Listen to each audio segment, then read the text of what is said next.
आज हम सब एक बार फिर से सुनने का सौभाग्य प्राप्त कर रहे हैं श्री गुरुदेव के अनुगत्य में श्रीमन महाप्रभु की गंभीरा लीला के बारे में। इतनी गंभीर है ये लीलाएं गंभीरा की कि इसे कोई विरला ही समझ सकता है, क्योंकि आसान नहीं है किशोरी जी का दिव्य उन्माद समझ पाना। मोहनाख्या महाभाव में घटित ये जो दिव्य उन्माद है किशोरी जी का, इसी का आस्वादन कर रहे हैं हमारे प्यारे ब्रजेंद्र नंदन श्री गौरहरि के रूप में। और हमारे गौड़ीय वैष्णवाचार्य श्री कृष्णदास कविराज गोस्वामी पाद ने इस अंत लीला को सूत्राकार में बड़े ही सुंदर तरीके से निबद्ध किया है, वर्णन किया है। और गुरुदेव ने उन सूत्रों का बड़ा ही मार्मिक वर्णन किया है। हम सुनते चले आ रहे हैं, बहते चले आ रहे हैं गुरुदेव के शब्दों के साथ, उनकी वाणी के साथ, और जानते चले आ रहे हैं कि कैसे गौरांग महाप्रभु श्री राधा रानी का महाभाव आस्वादन करते करते किशोरी जी ही हो गए। आज एक और सुंदर सूत्र गुरुदेव ले रहे हैं, व्याख्या कर रहे हैं।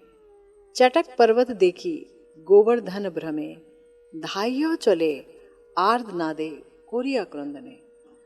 सिर्फ 2 पंक्तियां हैं ये, लेकिन इन 2 पंक्तियों में क्या हाहाकार, क्या दिव्योन्माद, क्या भाव साबल्य, क्या चेष्टाएं प्रकटित हो रही हैं, ये तो कोई अनुभवी व्यक्ति सोच सकता है, जान सकता है। हमारे प्यारे गुरुदेव कह रहे हैं कि गौड़ीय वैष्णवाचार्य परम पूज्यपाद श्री कृष्णदास कविराज गोस्वामी चरण अपने शिष्य चैतन्य चरितामृत के मध्य लीला में द्वितीय परिच्छेद में श्रीमन महाप्रभु की गंभीरा लीला का सूत्राकार वर्णन कर रहे हैं। और इसमें श्रीमन महाप्रभु की चटक पर्वत दर्शन में जो श्री गोवर्धन भ्रांति हुई, श्रीमन महाप्रभु को गोवर्धन का भ्रम हुआ, देख रहे हैं चटक पर्वत, और चटक पर्वत को देखते ही दिख क्या रहा है उन्हें? श्री गोवर्धन गिरिराज दिख रहे हैं। तो उसी भ्रांति का, उसी भ्रम का वो वर्णन कर रहे हैं। हम सुनते चले आए हैं कि कैसे समुद्र में जब उन्होंने झांप दिया, समुद्र में वो कूदे, तो ये देखा उन्होंने कि साक्षात जमुना जी वहाँ बह रही हैं। नीलाचल के वन उपवन को वो देख रहे हैं, तो देख रहे हैं साक्षात श्री वृंदावन धाम है। रास लीला श्याम सुंदर कर रहे हैं और उस रास लीला ही का आस्वादन कर रहे हैं गौर सुंदर गोपी भाव में। ये भी हमने सुना ये वर्णन। और अभी हठात ही जब चटक पर्वत पर दृष्टि पड़ी है श्री गौर सुंदर की, तो फिर से ब्रज रस की उन्मादना में वो भर गए हैं, उससे एकदम वो प्रभावित हो गए हैं, भूल गए हैं अपने आप को, और सिर्फ श्याम सुंदर का ही उद्दीपन उन्हें चारों तरफ हो रहा है, श्याम सुंदर ही उन्हें दिख रहे हैं। और गिरिराज जी को देखते ही तो कितनी कितनी बातें याद आ गई। गिरिराज जी सिर्फ एक पर्वत है ऐसा तो नहीं है। हम जब पढ़ते हैं श्री रघुनाथ दास गोस्वामी जी की स्तवावली पढ़ते हैं, गुरुदेव की और अनेक व्याख्याएं पढ़ते हैं, तो जानते हैं कि अरे श्री गिरिराज जी में प्रिया प्रियतम की कितनी मधुराति मधुर लीलाएं होती हैं, गुप्त लीलाएं होती हैं, मधुर लीलाएं होती हैं, श्रृंगार रस की लीलाएं होती हैं। और उन लीलाओं का स्मरण माथुर विरह से आक्रांत महाप्रभु कर रहे हैं। यानी प्रिया जी माथुर विरह में हैं। मथुरा का जो प्रवास हो चुका है, श्याम सुंदर चले गए हैं प्रिया जी के दृष्टि में, श्याम सुंदर वहां नहीं है। और उस समय गिरिराज जी का दर्शन करते ही श्याम सुंदर के साथ बिताए कितने ही दिन, कितने ही लम्हे, कितने ही अविस्मरणीय विचार उनके हृदय को आप्लावित कर रहे हैं, उनके हृदय को भर रहे हैं, उनका हृदय जो है आलोड़ित हो रहा है गौरहरि का। तो ये नहीं है कि एकदम चटक पर्वत देखा और गिरिराज जी सोच के वो चल दिए, ऐसा नहीं है। गिरिराज जी ही क्यों दिखे, और गिरिराज जी दिखकर उनको जो गौर सुंदर की अवस्था वो ऐसी क्यों हो गई कि वो विशिष्ट सात्विक भावों से आक्रांत हो गए। और वो सात्विक भाव ही क्या थे, सब हमारे प्यारे गुरुदेव वर्णन कर रहे हैं। गुरुदेव कह रहे हैं कि इस समय, अब समय ये ऐसा था गंभीरा में कि श्रीमन महाप्रभु सर्वदा श्री राधा रानी की दिव्योन्माद लीला के आवेश में, ये दिव्योन्माद कब दिखाई दिया? ये दिव्योन्माद दिखाई दिया जब श्याम सुंदर मथुरा चले गए, है ना। यूं तो कभी नहीं जाते, ये तो हम जानते ही हैं, लेकिन तो भी गोपियों का प्रेम वर्धन करने के लिए और भी उनका विरह आस्वादन करने के लिए थोड़ा छुप जाते हैं, लेकिन दिखाते हैं कि मैं चला गया। तो गोपियां तो जानती हैं कि श्याम सुंदर चले गए, तो जिनको एक निमेष मात्र पल के लिए, यानी एक पलक झपकने तक का समय एक युग जैसा लगता है श्याम सुंदर को देखे बगैर, तो इस समय तो वही बात है कि आंखें जो है पथ निहारते, श्याम सुंदर का पथ निहारते निहारते अंधप्राय हो गई हैं, और जो नाखून है वो समाप्त हो गए हैं, क्षीण हो गए हैं। ये नाखून दिवस लिखते लिखते कि कितने दिन हो गए उनको गए हुए। तो ऐसी अवस्था में दिव्योन्माद, यानी उन्माद अवस्था में रहते हैं। उन्माद है दिव्य, ऐसी अवस्था में रहते हैं सदा सर्वदा। सतत श्री कृष्णचंद्र, गौरहरि की क्या हालत है? श्री राधा जी श्याम सुंदर के बारे में तो चिंतन करती हैं, और गौरहरि ब्रजेंद्र नंदन है, प्रिया जी का महाभाव लेकर आए हैं और श्याम सुंदर का ही आस्वादन कर रहे हैं। वो श्री कृष्णचंद्र, उनकी लीला, उनका रूप गुण माधुरी, उनका नाम गान, बस यही वो सोचते हैं, इसी का ध्यान करते हैं, इसी में विभोर रहते हैं। क्योंकि ये जो भाव है, यहाँ श्याम सुंदर का अपना भाव नहीं है, विषय जातीय भाव नहीं है, श्याम सुंदर में महाभाव नहीं है, प्रिया जी में महाभाव है, वो महाभाव से बनी है। और मोहनाख्या महाभाव तो मात्र प्रिया जी में ही है ना। तो प्रिया जी ही का ये महाभाव लेकर, मोहनाख्या महाभाव मानो उधार लेकर के वो सतत श्री कृष्ण चंद्र के रूप गुण माधुरी में, लीला में, नाम में डूबे पड़े हैं। निष्दिन इस अनुध्यान का फल ये है, गुरुदेव कह रहे हैं कि उद्दीपन की कोई सविषय और सविशेष वस्तु अगर उन्हें जरा भी दिखाई देती है तो उन्हें श्री कृष्ण की, उनकी लीला की और उनके धाम की प्रत्यक्ष अनुभूति होती है। प्रत्यक्ष अनुभूति यानी कि सतत श्याम सुंदर के बारे में सोच रहे हैं, उनके साथ लीलाओं के बारे में सोच रहे हैं, अपनी लीला राधा रानी के रूप में, उसके विषय में सोच रहे हैं, कहाँ जाती थी, कैसे मिलती थी, कैसे श्याम सुंदर का रूप गुण माधुरी है, सब सोचते जा रहे हैं। तो अगर कहीं समुद्र दिखा तो वो समुद्र नहीं दिख रहा है, वो जमुना जी दिख रही है। अगर पर्वत दिखा, बालू का साधारण सा पर्वत, चटक पर्वत, तो वहां वो पर्वत नहीं दिख रहा है, वहां गिरिराज जी दिख रहे हैं, साक्षात गिरिराज जी दिख ही रहे हैं। गुरुदेव ने बताया है ना अपने पिछले प्रवचनों में कि जैसे भगवान विभू हैं वैसे उनका धाम विभू है, वो जब चाहे कहीं भी प्रकट हो सकते हैं, है ना। और वैसे भी जहां भगवान है वहां तो उनका धाम प्रकट होगा ही, है ही। तो गुरुदेव कह रहे हैं कि यही अनुध्यान का प्रभाव है। श्रीपाद रामानुजाचार्य जी ने वेदांत दर्शन की एक भाष्य रचना की है, उसमें अपनी भूमिका में उन्होंने इसी ध्रुवा स्मृति की व्याख्या की है। इसको कहते हैं ध्रुवानुस्मृति। तैल धारावत ध्यान, जैसे आप तेल की धार गिराने लगो तो बस एक धार में गिरती रहती है, वो टूटती नहीं है। तो ये जो तैल धारावत ध्यान, मतलब इसका क्रम नहीं टूटे, ध्रुवानुस्मृति। इसकी व्याख्या क्या की है? उन्होंने कहा है कि जब निशिदिन साधक के चित्त में श्री भगवान, उनकी लीला, उनके रूप गुण की माधुरी, उनका धाम, ये सब और इन सब के चिंतन के अलावा श्री कृष्णेतर वस्तु की चिंता यदि एक निमिष के लिए भी हृदय में ना आए, तभी उसको ध्रुवानुस्मृति बोला जाएगा। निमिष माने एक पलक झपकना।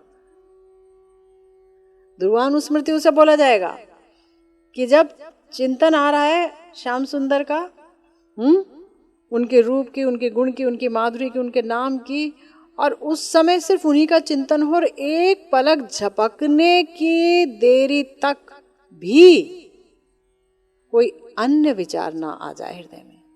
अगर अन्य विचार आ गया तो ध्रुवानुस्मृति टूट गई, तब वो ध्रुवानुस्मृति नहीं कहलाएगी, बस ध्यान धारणा में रह जाएंगे, है ना। तो गुरुदेव कह रहे हैं यही है सबसे प्रकृष्ट दर्शन, असली दर्शन यही है, जहां पर आपका ध्यान बिल्कुल ना टूटे, बिल्कुल ना टूटे। महर्षि पतंजलि भी अपने योग शास्त्र में यही बोलते हैं कि जब ध्येय वस्तु के प्रति गाढ़ प्रगाढ़ एकता आ जाए तब उसे ध्यान बोला जाता है, और जब ये प्रगाढ़ एकता एक तानता में परिवर्तित हो जाए, है ना, एक ही सुर से जैसे कोई चीज बजे जा रहा है, एक ही अवस्था में बस बैठे ही हुए हैं, ना हिल रहे हैं ना डुल रहे हैं, बस उसी में उलझे हुए हैं, अपने उसी ध्यान में लगे हुए हैं, तो बोला गया उसे समाधि बोली जाएगी, है ना। योगाचार्य जी योग के नियम बताए उन्होंने। तो महाप्रभु रात दिन डूबे हुए हैं इसी ब्रज धाम में, श्री गोविंद में, और उनके रूप लीला गुण माधुरी के मध्य एक प्रगाढ़ भाव में डूबे हुए हैं। प्रगाढ़ भाव है, देखिए भाव होता है कैसा ना, भाव प्रगाढ़ बोला गया, भाव कैसा होता है, ध्यान लगा फिर कोई और बात आ गई मन में, अभी 1 मिनट के लिए ध्यान लगा और ध्यान भटक गया, फिर लगा फिर वो बात आ गई, फिर लगा फिर उसका सोचने लग गए, मन को बार बार ले जाना पड़ता है, ठीक है, तो उसे ठीक ठाक ध्यान नहीं बोलते। फिर उसके बाद थोड़ा ज़्यादा समय लगा, है ना, थोड़ा ज़्यादा समय लग गया, लेकिन फिर भी तरल है, मतलब अभी आपको घंटी की भी आवाज़ सुनाई दे रही है, अभी आपको कोई और चीज़ भी सुनाई दे रही है, आपको कुकर की सीटी की आवाज़ भी सुनाई दे रही है, आपको सब सुनाई ही दे रहा है और ध्यान भी कर रहे हैं, वहाँ लग भी रहा है कुछ कुछ, इसे कहते हैं तरल ध्यान। तरल है मतलब बाहर का होश है कि भाई हाँ मशीन भी चल रही है, ये भी हो रहा है, वो भी हो रहा है, ये तरल है। और फिर ऐसा है कि इतना गाढ़ा हो गया कि आहर बाहर क्या हो रहा है नहीं पता, देह किस अवस्था में नहीं पता, सिर्फ और सिर्फ अभीष्ट के लीला गुण माधुरी रूप में मन डूब गया, ये है असल ध्यान। और फिर वो डूबा ही रहे और एक सेकंड के लिए भी मन यहाँ वहाँ ना जाए और ऐसा होता ही रहे रात दिन, तब कहेंगे ध्रुवानुस्मृति। तो महाप्रभु की यही अवस्था है, इसीलिए ब्रज के अनुरूप कोई भी वस्तु देखते ही उन्हें एकदम प्रत्यक्ष अनुभूति होने लगती है। गोस्वामी पाद जी कह रहे हैं, जे चटक पर्वत देखी गोवर्धन भ्रमे धाइया चले आर्त नादे कोरिया क्रंदने, है ना, कि चटक पर्वत को देखा तो लगा कि यही गिरिराज जी हैं, और बस गिरिराज जी ये बोलते हुए कि गिरिराज हैं, ये दौड़े आर्तनाद करते हुए, रोते हुए, हाहाकार करते हुए गिरिराज जी। तो ये महाप्रभु कर रहे हैं क्या, ये राधा भाव विभावित या श्री राधा आलिंगित श्याम सुंदर कर रहे हैं, श्री राधा द्वारा आलिंगित श्याम सुंदर की ये अवस्था है, क्योंकि वो राधा भाव विभावित है, श्याम सुंदर नहीं कर रहे हैं। ये प्रिया जी याद करें कि मेरे श्याम सुंदर चले गए और वो रहे गिरिराज जी, वहीं तो बंसी बजाते थे वो, वहीं तो हम मिलते थे, वही तो हरिदास वर्ज हैं। सोचते सोचते जा रहे हैं। तो गुरुदेव कह रहे हैं कि अंत लीला में चतुर्दश परिच्छेद के अंत में जो है चटक पर्वत के बारे में बताया गया है। और इस परिच्छेद के आरंभ में शुरू हुआ है श्रीमन महाप्रभु का प्रलाप और दिव्योन्माद। वहाँ लिखा गया है, एक दिन महाप्रभु समुद्र जाइते चटक पर्वत देखिरिन आचंबिते। एक दिन श्रीमन महाप्रभु समुद्र की तरफ जा रहे थे और अचानक चटक पर्वत को देखा, और वो चटक पर्वत बहुत छोटा सा पहाड़ था, बालू का पहाड़ था। लेकिन उस समय उनको बालू का पहाड़ नहीं दिखा, उन्हें साक्षात गिरिराज जी ही दिखे, गोवर्धन जी दिखे। गोवर्धन शैल ज्ञाने आविष्ट होइला, पर्वत दिशा ते प्रभु धाइया चोलिला। गोवर्धन शैल ज्ञाने प्रभु आविष्ट होइला, ये गिरिराज जी हैं, और उसी दिशा में भागने लगे। और कैसे भागने लगे? महावेग के साथ। वेगमयी भागना नहीं था, महावेग के साथ। हमारी प्रिया जी जब अभिसार के लिए निकलती श्याम सुंदर के साथ, तो मंजरियां देखती हैं कि किशोरी जी श्याम सुंदर की बंसी सुनते ही दौड़ने लगती, दौड़ रही हैं और देख रही हैं कि मैं कोमलांगी हूं, तो एक एक अपना गहना उतार उतार के फेंक रही हैं ताकि इस वेग में कहीं कोई कमी ना आए। हार उतार रही हैं, वलय उतार रही हैं, किंकड़ी उतार रही हैं, दौड़े जा रहे हैं। मंजरियां भी कह रही हैं धीरे धीरे, अरे रुको स्वामिनी, आपके कोमल चरणों में चोट लग जाएगी, लेकिन भाग रही हैं कृष्ण अभिसार के लिए।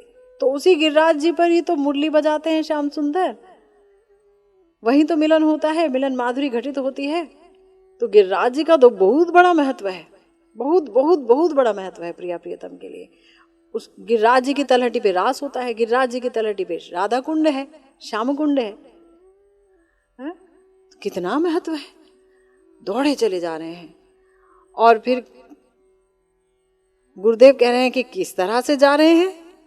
तो हमारे श्रीपाद रघुनाथ दास गोस्वामी जी तब इसका एक सूत्र रचना किए हैं। तब उन्होंने जो श्री श्री गौरांग स्तव कल्पतरु नामक स्तुति लिखी है, वहां पर एक श्लोक है जहां बोला, समीपे नीलाद्रेश चटक गिरिराजस्य कलनादये गोष्ठे गोवर्धन गिरिपतिम लोकी भूमितः ब्रजनस्मित्युक्त्वा प्रमद इव धावन्नवधृतो गणैः सै गौरांगो हृदय उदयन माम मदयति। कह रहे हैं कि जो गौरहरी नीलाचल में श्री गिरिराज जी की तरफ देखे और जिस तरीके से वो भागे ये सोच करके कि ये जो है गिरिराज जी हैं, चटक पर्वत जो है गिरिराज जी हैं, और उन्मादित अवस्था में भागे, क्या वही गौरहरी मेरे हृदय में उत्पन्न होकर के मुझे मत करेंगे, फिर से उत्पन्न होकर मुझे मत करेंगे, वही लीला फिर से दिखाएंगे। तो श्री वृंदावन में गिरिराज गोवर्धन के दर्शन के लिए जा रहे हैं, ऐसा लग रहा है। और ये बात बोलते हुए वो पर्वत की तरफ पागलों की तरह वो छूट रहे हैं, दौड़ रहे हैं, उन्माद की तरह इतनी जोर से भाग रहे हैं जिसे कहा गया है वायु वेगे। गोविंद धाइया पाछे ना ही पाए लागे। अब इतनी तेज से दौड़ रहे हैं कि जैसे ऐसा लग रहा है कि जैसे वायु चल रही है, प्रचंड आंधी उठ रही है। कोई इंसान ऐसे भाग सकता है क्या कि उनके सारे साथी पिछड़ गए? अरे महाप्रभु रुकिए रुकिए रुकिए, महाप्रभु कहाँ दौड़ रहे हैं आप, अरे रुकिए जरा तो रुकिए महाप्रभु महाप्रभु प्रभु। लेकिन महाप्रभु को कुछ नहीं दिख रहा है। महाप्रभु अपने देह की सुध बुध तो वैसे ही भूले रहते हैं, ध्रुवानुस्मृति है उनको। और दूसरा गिरिराज जी सामने है, श्याम सुंदर की स्मृति हो रही है और ऐसी वैसी स्मृति नहीं हो रही है, प्रगाढ़तम स्मृति हो रही है। और एक विशेष वस्तु दिख गई, गिरिराज जी दिख गए उन्हें। तो उन्हें चटक पर्वत कहाँ दिखा, उन्हें तो गिरिराज जी दिख रहे हैं। तो विद्युत वेग से छूट रहे हैं। विद्युत जिस तरीके से आप पकड़ नहीं सकते बिजली को ना, बिजली यहाँ चमकी और खट से गायब हो गई, हाथ बढ़ाते बढ़ाते गायब हो गई, ऐसे महाप्रभु भाग रहे हैं। और अंग सेवक जो गोविंद हमेशा ही निकट रहते हैं, वो जो है बिल्कुल भी उन्हें पकड़ नहीं पा रहे हैं। सबके हृदय में यही आशंका है कि इतनी तेज से भाग रहे हैं, क्या गोविंद उन्हें पकड़ पाएंगे? तो कोई नहीं पकड़ पा रहा है उन्हें। श्री राधा रानी का भाव गुरुदेव कह रहे हैं कि क्यों इतनी तेज से भाग रहे हैं, ध्यान से तो सोचिए। गौर सुंदर है राधा रानी के भाव में। और कौन सी राधा रानी? वो राधा रानी जो कृष्ण मिलन के लिए जा रही है दिव्योन्माद की दशा में, जो जानती है वैसे कि कृष्ण यहां नहीं है, लेकिन इतना श्री कृष्ण को याद करते करते कृष्णमयी हो चुकी हैं। वैसे भी कृष्णमयी है ही प्रिया जी, लेकिन अब सारा भुवन उनको त्रिलोक श्री कृष्णमय ही दिखता है। और गिरिराज जी दिख रहे हैं चटक पर्वत। तो प्रिया जी का भाव लेकर के जब भाग रहे हैं तो दिख रहा है, उनको सुनाई दे रहा है कि गोष्ठ में वेणु बज रहा है। श्याम सुंदर गैया चराने के लिए गए हैं, और जहां गैया चराने के लिए गए हैं वहां वेणु बज रहा है। और जो वेणु बज रही है वो क्या कह रही है? राधा राधा राधा राधा राधा राधा। वेणु से एक ही स्वर निकलता, राधा राधा राधा। श्याम सुंदर बेचैन हो जाते और वेणु वादन करते, राधा राधा बोलते। प्रिया जी बोलती कि मिनती करती हूं मुरली, तुम कभी राधा राधा करके मत बजना, मुझे गुरुजनों के आगे लज्जित होना पड़ता है ना। गुरुजन माने ससुराल पक्ष, उनके आगे लज्जित होना पड़ता है, क्योंकि वो जो डाक पड़ती है, वो जो पुकार होती है, उसको मैं अनसुना नहीं कर पाती हूँ। इतनी बेचैन हो जाती हूँ कि तुम अब राधा राधा मत बोलना मुझे। लेकिन श्याम सुंदर की मुरली में सिर्फ एक ही स्वर निकलता है, एक ही पुकार, राधा राधा राधा राधा। कैसे रहेंगे प्रिया जी? और वो भी विरहिणी प्रिया जी, किशोरी जी, जो यूं भी देखा जाए तो श्याम सुंदर जब गोष्ठ लीला के लिए चले जाते हैं, अपनी गैया बछड़ा को लेकर के चराने के लिए चले जाते हैं, और किशोरी जी वापस आ जाती हैं नंदालय से जब प्रतिदिन, तो वो उसी विरह को नहीं सह पाती हैं। मंजरियां कभी उनको चंदन लगाती हैं तो चंदन ऐसे सूख जाता है कि बीच में दरार पड़ जाती है, लगाते ही चंदन सूख जाता है। इतनी विरह अग्नि श्याम सुंदर से जो विरह हुआ है, अभी शाम को ही तो मिलन होगा, रात्रि को दोबारा मिलन होगा, वो सब नहीं सोच रही, विरह हुआ है। और कमल के मृणाल से उनके अंग अंग को बांधा जाता है, अंग अंग पे रखा जाता है कमल का मृणाल, कि ये तो ठंडा है। तो उसमें से गर्मी के मारे प्रिया जी की उतनी उत्तप्त सांसें चलती हैं, इतनी तप्त सांसें कि उसमें से झाग निकलने लगता है, वो भी सूखने लगता है। कैसे धैर्य बंधाएं मंजरियां, दासियां, सखियां, कैसे धीर बंधाएं। और ये तो तब जबकि अभी मिलन करके आई ही हैं, और अभी मिलन होगा ही, तब इतनी बुरी अवस्था हो जाती है कि सारा तन मन घायल रहता है। और जब मथुरा ही चले गए, अब तो आने की कोई उम्मीद ही नहीं। कल आऊंगा बोल के गए, और वो कल कभी नहीं आया। आया बाद में, जब आया कई साल गुजर गए, लेकिन कितना बड़ा बिछो दे गए। जो एक पल की दूरी नहीं सह सकती, वो कितने बिछो में है प्रिया जी। तो वही उसी प्रिया जी की, यानी विरहिणी राधा का भाव अंगीकार कर रखा है गौर किशोरी ने, और वो दौड़ रहे हैं वेग से कि बंसी बजी, मेरा नाम ले रही है बंसी।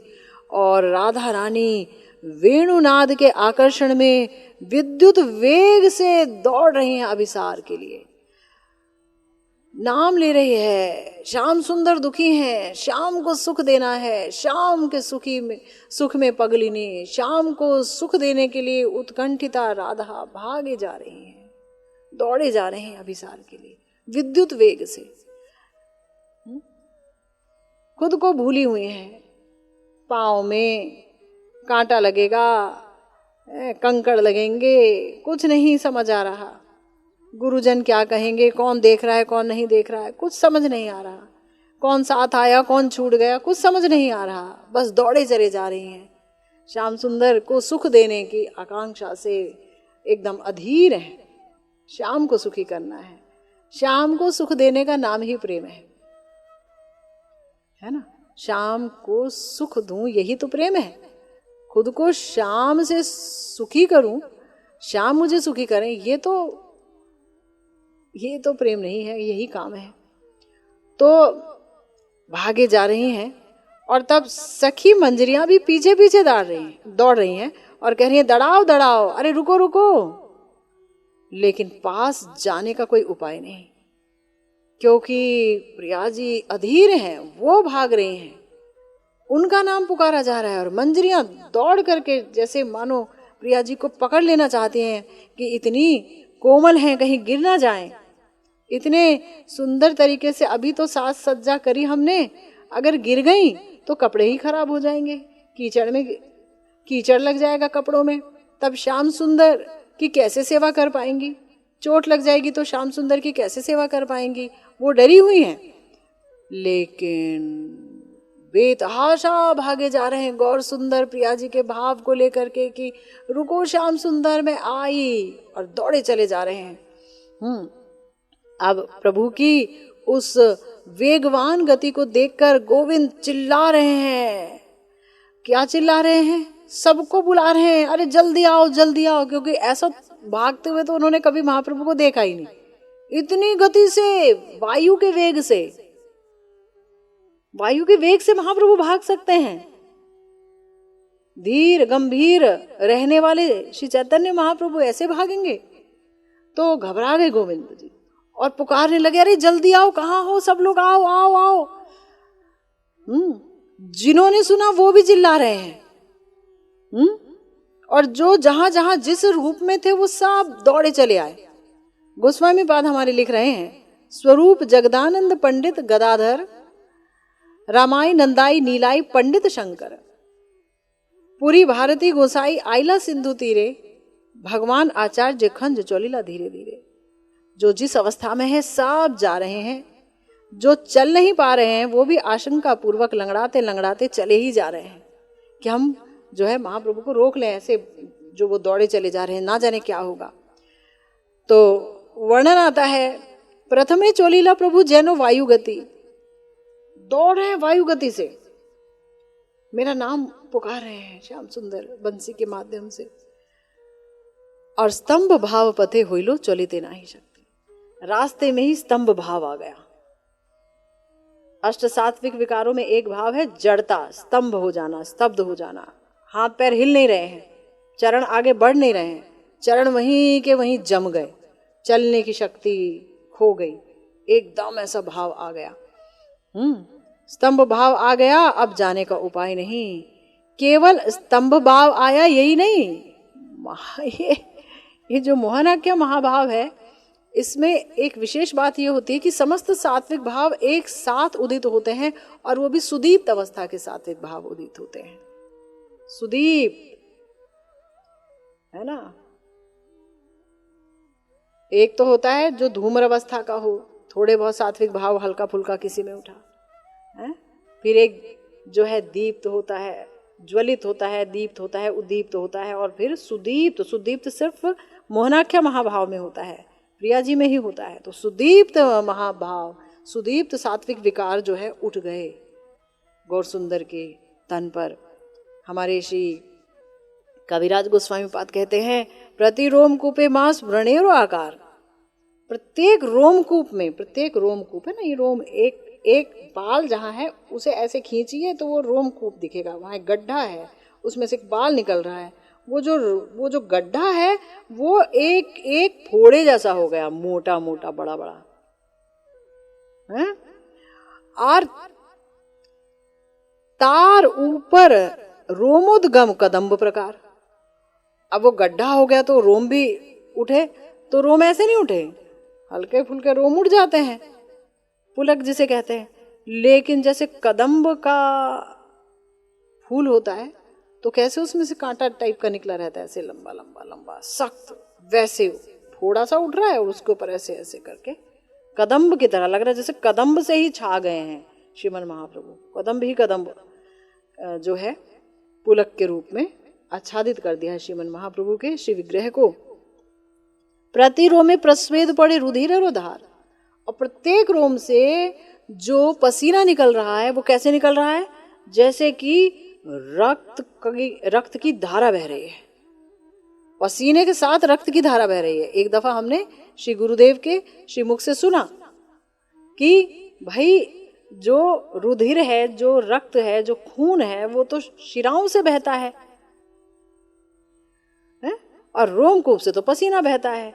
तो कैसा आलोड़न है उनके अंदर भावों का कि शिराओं से जो रक्त है वो रोमकूप से निकल रहा है बाहर, नसों का रक्त रोमकूप से बाहर निकल रहा है, ऐसा आलोड़न।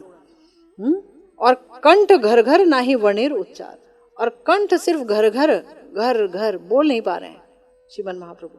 तो रास्ते में स्तंभ आ गया, चटक पर्वत देखा, गिरिराज जी का भ्रम हुआ, लगा कृष्ण मेरा नाम लेके बुला रहे हैं, राधा राधा बोल रहे हैं, दौड़े जा रहे वायु की गति से, लेकिन एकदम बीच में जाकर रुक गए, स्तंभ भाव आया, जड़ हो गए, स्तब्ध हो गए, और साथ ही साथ ये सारे के सारे सात्विक विकार आ गए। प्रति रोम कोपे मांस वर्णेर आकार है, तार ऊपर रोमोद्गम कदम्ब प्रकार, और प्रति रोमे प्रस्वेद पड़े रुधिर और आधार, और कंठ घर घर ना ही वर्णेर उच्चार, कोई शब्द नहीं बोल पा रहे हैं। गुरुदेव कह रहे हैं कि वर्ण उच्चारित कर रहे हैं लेकिन पूरा बोल नहीं पाते। पहले तो ऐसा होता था कि उच्चारित करते थे, कुछ बोलते थे, जैसे जगन्नाथ बोलते गए तो ज ज ज ग ग ग गद गद वचन हो जाता था, है कृष्ण बोलते थे तो क्री क्री क्री क्री क्री बोल देते थे। आज तो ऐसी अवस्था हो गई कि ज ज भी नहीं निकल रहा, क्री क्री भी नहीं निकल रहा है, बस कंठ से घर घर घर शब्द निकल रहा है, ऐसी अवस्था हो गई है। कुछ नहीं हो पा रहा है। दोई नेत्र भरी अश्रु बहे अपार, समुद्र मिलिलो जैनो गंगा जमुना धार। और आंखें तो क्या है, आंखों से तो सिर्फ ऐसे अश्रुपात हो रहे हैं कि मानो एक आंख से जमुना जी बह रही हैं, दूसरी आंख से गंगा जी बह रही हैं, और समुद्र में मिलने के लिए वो बहुत द्रुत गति से जा रही हैं, ऐसा दिख रहा है। आंखों से गंगा जमुना मतलब कोई अश्रुधार नहीं बह रही है, साक्षात गंगा जमुना जी का उदय हो गया है आंखों से।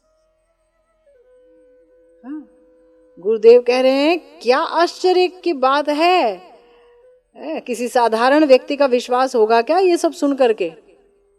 विश्वास ही नहीं होगा, सब कहेंगे अरे कल्पना है, कोई बोलेगा काल्पनिक है। गंगा जमुना जी की धारा समुद्र में जाकर के मिल रही है। गुरुदेव कह रहे अरे भाई वो भगवान है, भूल क्यों रहे हो? भगवान में कोई चीज आश्चर्य की बात होती है क्या? जो चीज असंभव है वहीं जाकर संभव होती है, जो विरुद्ध धर्म है वो भगवान के विग्रह में, भगवान में जाकर पर्यवसित होते हैं। वो एक ही क्षण में अणु और एक ही समय में विभू हो जाते हैं, अणु भी है और विभू भी है, एक ही साथ, एक ही साथ वो कुछ भी हो सकते हैं। वो भगवान है, समस्त सामर्थ्य उनमें है। गुरुदेव कह रहे हैं जिनके चरणोदक से, पादोदक से, वामन अवतार में भगवान ने, श्री वामन देव जी ने अपना श्री चरण जब फैलाया तो चला गया ब्रह्मा जी के लोक तक, तो ब्रह्मा जी ने अपने कमंडलू से धोया उनके चरण को, तो वही तो जल गंगा जी के रूप में हम तक आया है। तो जिनके चरणों का पादोदक इतनी बड़ी गंगा बन गई, गंगा जी का विस्तार देखा आपने, जाके देखिए कितनी बड़ी गंगा है, और वो कैसे दौड़ती हैं समुद्र की तरफ, गंगा सागर सागर की तरफ दौड़ती हैं। तो वो तो तब होता है जब एक शांत भाव की लीला हो रही है, ऐश्वर्य प्रकाश हो रहा है। लेकिन जब उन्होंने यानी श्याम सुंदर ने प्रेममयी श्री राधा जी का भाव ही ले लिया है, तब इतनी विरह ज्वाला वो भोग कर रहे हैं, इतनी विरह ज्वाला, कृष्ण विरह की ज्वाला में जले जा रहे हैं और ऊपर से आ गया दिव्योन्माद।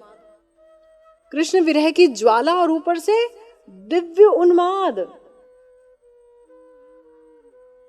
इसलिए वहां पर ये जो नयन अश्रुधारा है, वो उनको आनंद देने के लिए उनकी आंखों से जो है, उस अश्रुधारा की जगह अगर गंगा जमुना जी का ही अवतार हो जाए तो उसमें आश्चर्य की क्या बात है।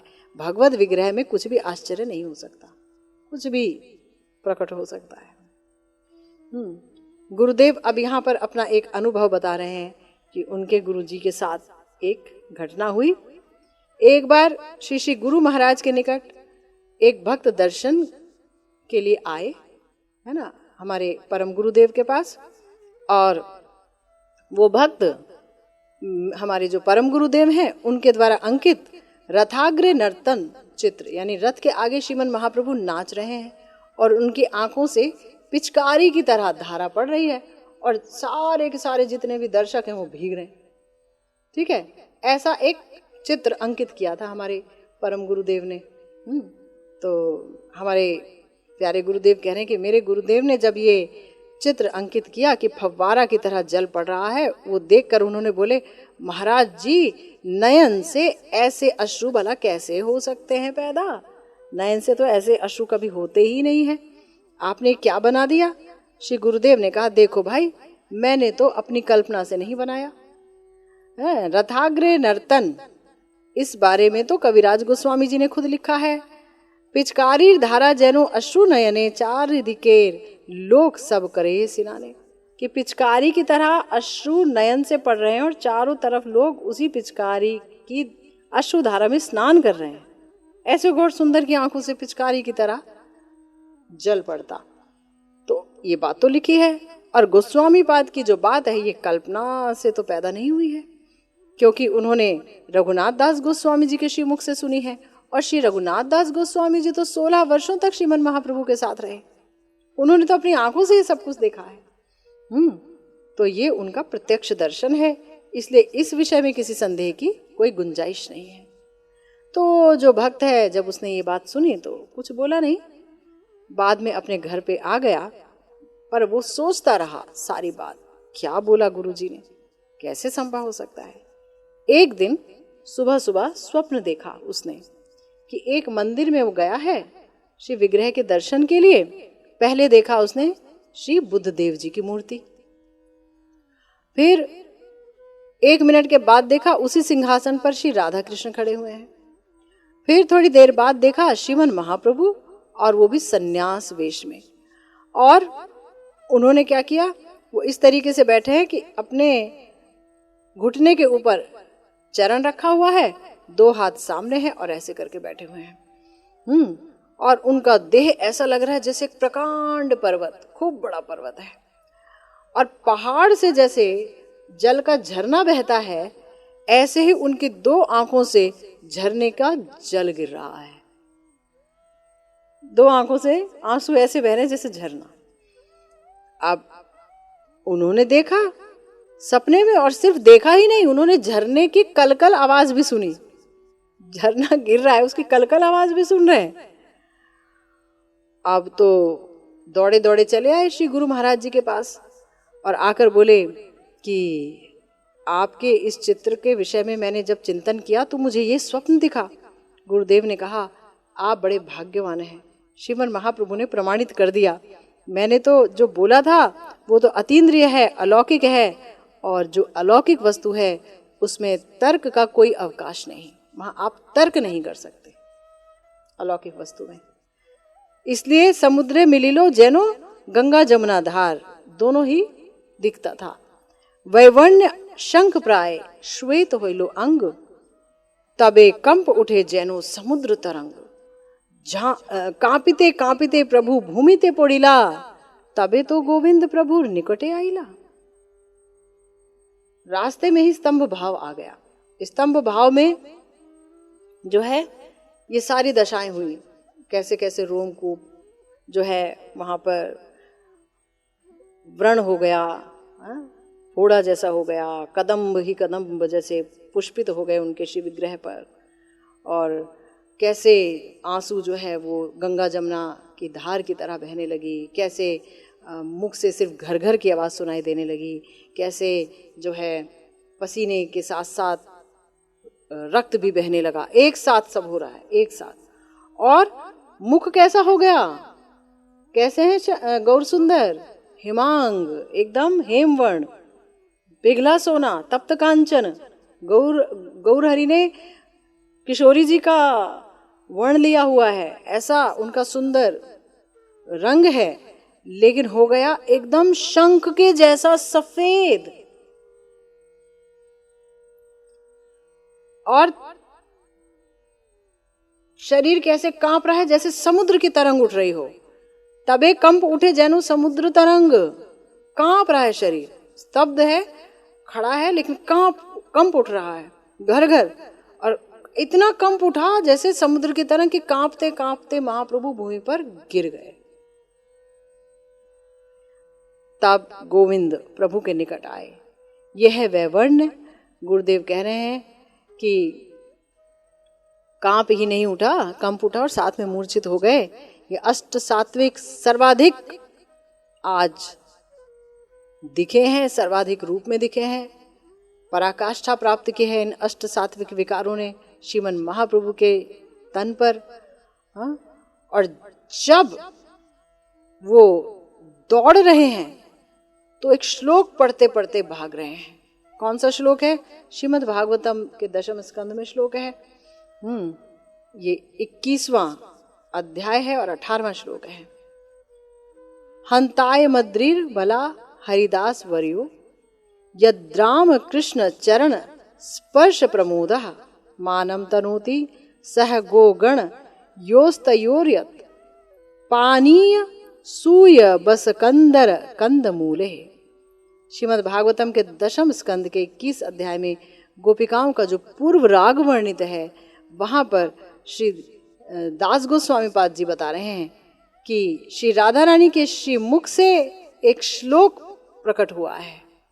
ये श्लोक जो निकला है ये श्री राधा जी ने बोला है पूर्व राग की दशा में। अभी श्याम सुंदर से जो है मिलन नहीं हुआ है, तो वो गिरिराज गोवर्धन जी की महिमा का गायन कर रही हैं। वही श्लोक बोलते बोलते राधा भाव में श्रीमन महाप्रभु छूट रहे हैं चटक पर्वत की तरफ गिरिराज जी के भ्रम को लेकर के।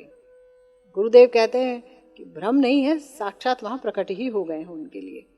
राधा रानी बोल रही हैं, ओहे अबलागण, ये जो गिरिराज गोवर्धन है ये है गिरिराज वर्ज, हरिदास गणों के मध्य यही है सर्वश्रेष्ठ। जितने भी हरिदास हैं उनमें यही है सर्वश्रेष्ठ। गुरुदेव कह रहे हैं कि भागवत में 3 हरिदास की बात सुनी जाती है। एक है हरिदास श्री युधिष्ठिर महाराज, वहां भी शब्द है हरिदास। और एक है श्री उद्धव जी, वहां भी हरिदास शब्द है उनको लक्ष्य करके। और एक है श्री गिरिराज गोवर्धन जी। ये है तीनों के मध्य में श्रेष्ठ, तीनों में सबसे जो श्रेष्ठ हरिदास हैं, भगवान के दास हैं, वो है गिरिराज जी। भागवत में और कहीं हरिदास जी नहीं, बस 3 हैं। तो गुरुदेव पूछ रहे हैं कि बताओ भला हरिदास किसको कहते हैं? जो अतुलनीय भाव से श्री हरि की सेवा करता है उसे ही बोलते हैं हरिदास। काया से, मन से, वाणी से जो हरि की सेवा करता है, काया मन और वाणी से जो हरि की सेवा में लगा रहता है। युधिष्ठिर महाराज जो है उनका अपना, अगर ये कहा जाए कि उनका अपना क्या है, तो युधिष्ठिर महाराज मानते हैं कि मेरा अपना यहाँ कुछ नहीं है, जो कुछ भी है गोविंद का ही है ना। जो कुछ भी है गोविंद का ही है, मेरा यहाँ पर अपना कुछ भी नहीं है। गोविंद के सेवा के लिए वो काया, मन और वाणी से पूरी तरह से लगे हुए हैं। श्री उद्धव महाशय वो सतत गोविंद के निकट ही रहते हैं, उनकी सेवा करते हैं। और उनकी सर्वोपरि सबसे बड़ी सेवा है कि वो दूत रूप में इस ब्रज में आए और ब्रजवासी गणों के प्रेम की वार्ता, सर्वोपरि श्री गोपियों के प्रेम की जो बातें हैं उसके वाहक वही हैं, है ना। और देखा जाए तो वो नहीं आते तो ये भ्रमर गीत भी कैसे प्रकाशित होता, प्रिया जी का दिव्योन्माद ही कैसे पता चलता, है ना। कैसे वो इतनी प्रेममयी हैं, उनके प्रेम की पराकाष्ठा कि एक झलक भला कैसे प्राप्त होती। उद्धव जी को ही उस प्रेम का दर्शन कराया है किशोरी जी ने कृपा करके, क्योंकि श्याम सुंदर की कृपा उन पर हुई है इसीलिए। तो उस प्रेम की वार्ता के वाहक वही हैं। श्री गोविंद के निकट सारा उन्होंने वर्णन किया कि कैसे कैसे उन सबकी अवस्था है। तो ये उन्होंने बहुत बड़ी सेवा की है गोविंद की। और श्रेष्ठ हरिदास हैं गिरिराज जी, उनकी तो तुलना ही नहीं है। वो कैसे हैं? वो हैं हरिदास वर्ज्य। हरिदास वर्ज्य क्योंकि बताया गया है कि कोई कितनी भी कोई सेवा क्यों ना करे, अगर अंग से सेवा नहीं करता तो उसकी सेवा मतलब पूरी नहीं हुई, अंग से सेवा करनी होगी।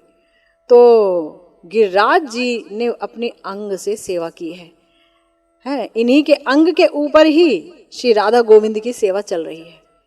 इसीलिए बोला गया मानम तनोति सह गो गण योस्तयोर्यत पानीय सूय बस कंदर कंद मूल है। यहाँ गिरिराज जी सिर्फ श्री कृष्ण की सेवा कर रहे हैं ऐसा नहीं है, वो तो उनके समस्त पार्षदों की भी सेवा कर रहे हैं। कैसे? गैया जब आ रही हैं तो उन्हें सुगंधित मीठा मीठा घास दे रहे हैं पाने के लिए, और सखागण जब आ रहे हैं तो उनको फल दे रहे हैं, जल दे रहे हैं, झरने का मीठा मीठा जल, कंदमूल दे रहे हैं। और यही नहीं, गुरुदेव कह रहे हैं सबसे बड़ी बात, गिरिराज जी में ऐसी ऐसी गुफाएं, ऐसी ऐसी कंदराएं हैं रत्नमय कि जहां श्री श्री राधा माधव का सुंदर विलास होता है और विहार का रहस्यमय स्थान है यहाँ पर। और ऐसा रत्नमय स्थान है कि जिसके सामने बड़ी बड़ी रत्नमय महल भी हार जाएंगे, इतना सुंदर है। तो उस तरह का विलास का उपकरण भी वहां सजाया हुआ है गिरिराज जी ने, अपने अंग पर। तो इस सेवा की तुलना तो कहीं भी नहीं दी जा सकती। इस स्थान में ही जो है, जो प्रिया प्रियतम का रमणीय विलास अनुष्ठित होता है वो और कहीं भी नहीं हो सकता है, गिरिराज गुफाओं में ही वो हो सकता है। तो इस तरह बैठने का स्थान, विश्राम का स्थान, झरने का जल सब अपने अंग पर धारण किया हुआ है श्री गिरिराज जी ने युगल सरकार की सेवा के लिए। और जहां पर विचरण करते हैं बलराम जी और श्याम सुंदर कई बार, तब क्या होता है, तब गिरिराज जी जो है अंकुर उद्गम के छल से, तृण उद्गम के छल से मानो पुलकित हो जाते हैं, है ना। वहां पर छोटी छोटी घास उग जाती है, लगता है कि ओहो ये पुलकित हो गए हैं, क्योंकि इनको श्री बलराम जी का और श्याम सुंदर जी का स्पर्श प्राप्त हुआ है। राम कृष्ण चरण स्पर्श प्रमोदा इस श्लोक में कहा गया है। तो जब ये श्लोक पाठ किए श्रीमन महाप्रभु, तब सामने साक्षात गिरिराज जी ही मूर्तिमान है। तब और चटक पर्वत नहीं है। श्लोक बोल रहे हैं तो सीधा उद्दीपन गिरिराज जी का ही है, सब कुछ देख पा रहे हैं। गिरिराज जी मूर्तिमान हो गए हैं और महाप्रभु का आवेश आ गया है, और उनके देह की उद्दीपन उस समय सबसे ज्यादा प्रबल है, जो कि अभी बताया कैसे कैसे सात्विक भाव उदित हुए। सब दौड़ रहे हैं, सब दौड़ रहे हैं। पहले दौड़ कर आए गोविंद, वो तो पीछे थे ही महाप्रभु के, तो सबसे पहले वही पहुंचेंगे। और जब उनकी ये अवस्था देखी कि एकदम अंग जो है वो सफेद हो गया है, घर घर घर ध्वनि निकल रही है, गिर गए हैं मूर्छित होकर के, जब ऐसी अवस्था देखी तब उन पर ठंडा ठंडा जल का सिंचन करने लगे गोविंद, क्योंकि मूर्छित हो गए महाप्रभु, और हवा करने लगे। इसी अवसर पर स्वरूप दामोदर आ गए, स्वरूप दामोदर आ गए। पार्षदगण जो थे वो भी दौड़ कर आए, सब के सब दौड़ कर आए। और जब उन्होंने श्रीमन महाप्रभु की अवस्था देखी, जहां सुदीप्त सात्विक विकार अपने पराकाष्ठा पर हैं, तो सब रोने लगे, मजबूर हो गए, क्रंदन करने लगे।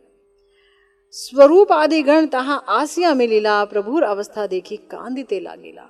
स्वरूप जी तो पूरी तरह से समझते हैं गौर हरि को, लेकिन उस अवस्था को वो भी झेल नहीं पाए और उनकी अवस्था देख करके रोने लगे, आत्महारा हो गए, क्रंदन करने लगे। ऐसी अवस्था है। स्वरूप तो सब जानते हैं, कृष्ण नाम करने लगे श्रीमन महाप्रभु के कानों के पास, और अंग में सिंचन करने लगे, ठंडा ठंडा जल और सुशीतल कृष्ण नाम कानों में पहुंचाने लगे, कानों को सिंचित करने लगे। एई मतो बहु बार कोरिते कोरिते हरि बोल बोली प्रभु उठिला अचंभिते। ऐसे कई बार होता रहा होता रहा होता रहा होता रहा। महाप्रभु अचेत हैं, प्रिया जी के भाव में डूबे हुए हैं। विरहिणी राधा ने देखा है अचानक ही गिरिराज जी को, सब कुछ याद हो आया है। महाप्रभु को लग रहा है राधा भाव में श्याम सुंदर उधर ही है, नहीं बाहर आ रहे हैं। कृष्ण नाम सुनते सुनते विरहिणी राधा को लग रहा है जैसे श्री कृष्ण ही आ गए, क्या हरि बोल करके उठ गए और चारों तरफ देख रहे हैं, चारों तरफ देख रहे हैं। महाप्रभु स्वरूप जी से पूछ रहे हैं, तब उनकी अर्धबाह्य दशा है, आधे अंदर हैं आधे बाहर हैं। ये तुम मुझे कहाँ ले आए? यहाँ होते आज मुई गेलू गोवर्धन। अब बता रहे अपना एक्सपीरियंस। यहाँ होते आज मुई गेलू गोवर्धन, मैं गोवर्धन गया। देखूं जूदी कृष्ण करे गोधन चारण, गोवर्धने चोड़ी कृष्ण बजाइला वेणु, गोवर्धने रे चौदी के चरे सब धेनु, वेणु नाद सुनी आइला राधा ठाकुरानी, तार रूप भाव सखी वणिते न जानी। स्वरूप दामोदर जी को कह रहे हैं, हे सखी सुनो क्या हुआ, मैं यहाँ से गोवर्धन चला गया है और मैंने क्या देखा? मैंने देखा कृष्ण गोचारण कर रहे हैं और गोवर्धन पर अचानक श्री कृष्ण चढ़कर वेणु बजाने लगे और गोवर्धन के चारों तरफ उनकी सारी गैया चरने लगी। वेणुनाद सुन करके प्रिया जी दौड़ी दौड़ी चली आई। अब यहाँ वो खुद को प्रिया जी नहीं देख रहे हैं, अब वो मंजरी देख रहे हैं। गुरुदेव यही पूरा पूरा वर्णन करेंगे कि ये मंजरी भाव कैसे आ रहा है। तो वेणुनाद सुनी आइला राधा ठाकुरानी, तार रूप भाव सखी वणिते न जानी। प्रिया जी का ऐसा रूप ऐसा भाव मैं क्या वर्णन कर पाऊं। तब अपने आप को जो है सखी सोच रहे हैं और इसीलिए स्वरूप जी को बोल रहे हैं, हे सखी कैसे वर्णन करूं मैं। राधा लोहिया कृष्ण प्रवेशिला कंदराते। गुफा में प्रिया जी को लेकर के श्याम सुंदर ने प्रवेश किया है और सखीगण कहे मोके फूल उठाए थे। सखियों ने मुझे कहा कि जाओ फूल उठा करके लाओ। तो सखियों ने किस तरीके से कहा फूल उठाने के लिए और चैतन्य महाप्रभु ने किस भाव में उस फूल को उठाया, इस भाव की विशेषता ही क्या है, गुरुदेव ने ही इस भाव के लिए क्या क्या बताया है, क्या वर्णन किया है इस भाव के बारे में, सब जानेंगे हम। श्रीमन महाप्रभु की कृपा होगी तो, गुरुदेव की कृपा होगी तो। इसी के साथ आज की भागवती कथा यही विश्राम लेती है। जय जय श्री राधे श्याम, श्री गुरु निताई गौर सीतानाथ प्रेमानंदे। हरि हरि।